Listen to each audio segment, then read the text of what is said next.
Luis, are you there? Hello. Hi. Hi.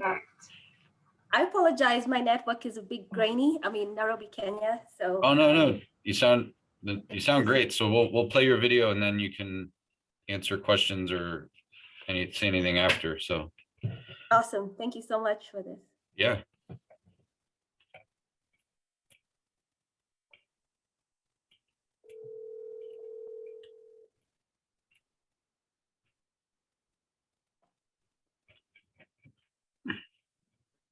All right, should we resume? Let's get going. So welcome back, everyone. Hopefully you had a great breakout session. Excited to introduce our next speaker. This is Loise Wairiri from OHSU, who I believe recently matched as a University of Washington incoming resident. So super excited.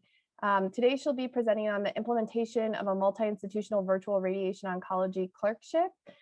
We will play a video. This is recorded presentation, and then afterwards Loise is on the line. She's currently in Kenya, but she is on the line to answer any questions that people may have. So please feel free to write in the chat. Thank you.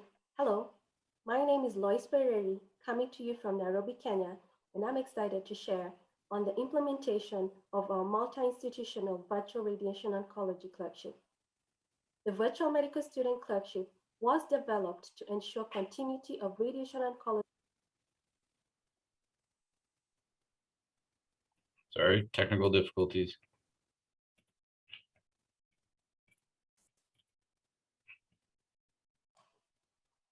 Thank you. Hello, my name is Loise Wairiri, coming to you from Nairobi, Kenya, and I'm excited to share on the implementation of our multi-institutional virtual radiation oncology clerkship. The virtual medical student clerkship was developed to ensure continuity of radiation oncology electives due to the pandemic restrictions of in-person learning. This allowed students at multiple institutions to obtain exposure to radiation oncology through a combination of asynchronous lectures, hands-on learning, and synchronous education. So how did we do this? As with all formal education, we began with curriculum assessment and development to ensure that all aspects of in-person learning were covered thoroughly into the virtual platform. And after a successful pilot clerkship at OHSU and ROB approval, the virtual clerkship was rolled out and implemented at multiple institutions. The students signed up for the clerkship via radocvirtual.com or through course directors at their institutions. On registration, a pre-elective survey and more recently, a pre-elective course exam was administered for evaluation of baseline knowledge and also to statistically analyze the impact of the elective. On completion of the clerkship, post-elective survey, course exam, and feedback surveys were also completed. A separate feedback survey for course directors was also given to assess the value and usefulness of the virtual clerkships in the institutions.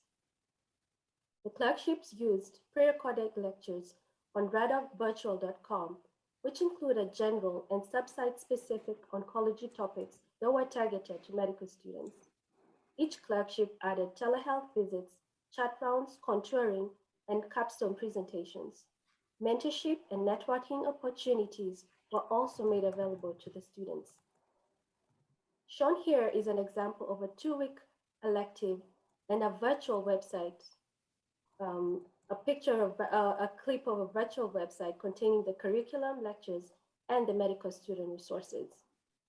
A total of 72 medical students enrolled at seven institutions between April last year and February of 2021. 57% of these total students were in 4th year medical training, and 33% were in their 3rd year of medical training. There was equal distribution in gender. Each institution's median of students during an away rotation was 4, with a range of 3 to 9, and home rotation was 2, with a wide range of 0 to 36. The median length for each rotation was 2.5 weeks, and this ranged from 1 to 4 weeks.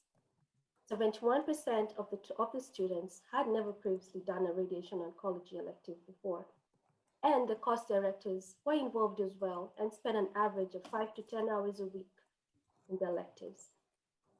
Seen here in the cluster bar graph, we can see that there was significant improvement in the perceived knowledge in all surveyed topics, which include knowledge in the field of radiation oncology, roles of radiation oncologists, training path involved in radiation oncology, contouring, role of physicists, dosimetrists, and radiation therapists, and also the types of cancers that were treated in radiation oncology.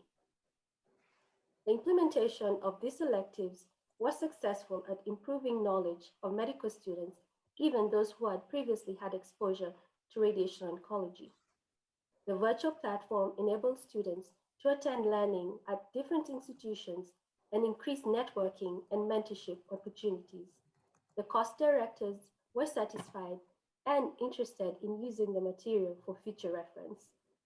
In conclusion, the virtual radiation oncology clerkships were indeed successful in improving radiation oncology exposure and knowledge to medical students. In future, we hope to expand reach to audiences both locally and globally to reduce resource and knowledge disparities in radiation oncology.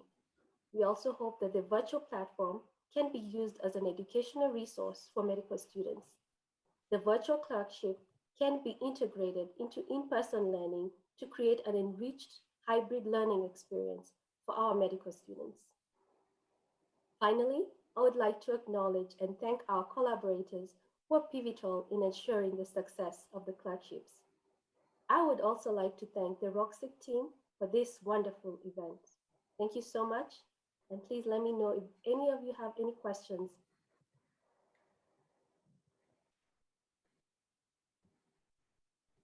Well, this is fantastic work.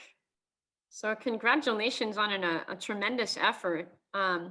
So I think it might be safe to say over the last year, student and resident usage of social media, I think it exploded because that was one way for us to be a community together and learn about new things.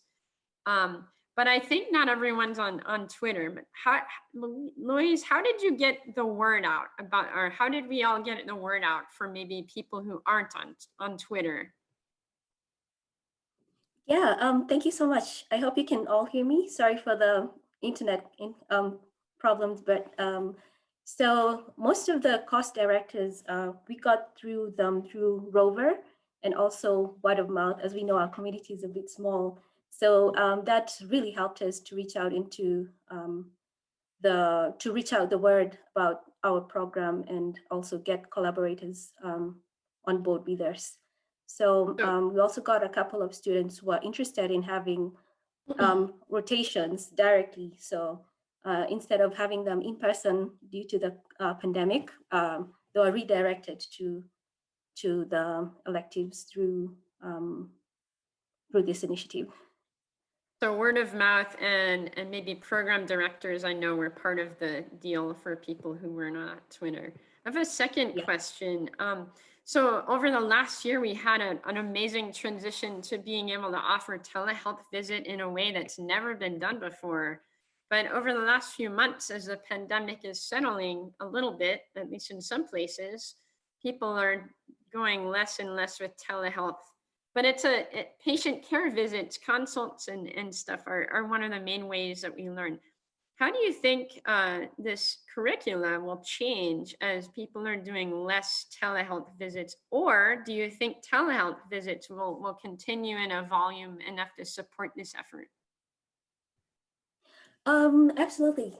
That's a great question. So telehealth, as we can see, as the pandemic restrictions are being uplifted, that the utility is becoming less and less. But I'd like to say that this is an important resource, especially to connect various institutions. We were glad to see and happy to see that many, especially people who wanted to join the residency field, had an opportunity to join multiple institutions without even flying away. So there are people who even had 4 rotations at different institutions. And this really helps to kind of get a feel of the field and also have a feel of every institution that was available. So in as much as the utility of telehealth and the virtual rotation will decline, understandably so, we still hope to use this resource for networking and also as a resource for medical students.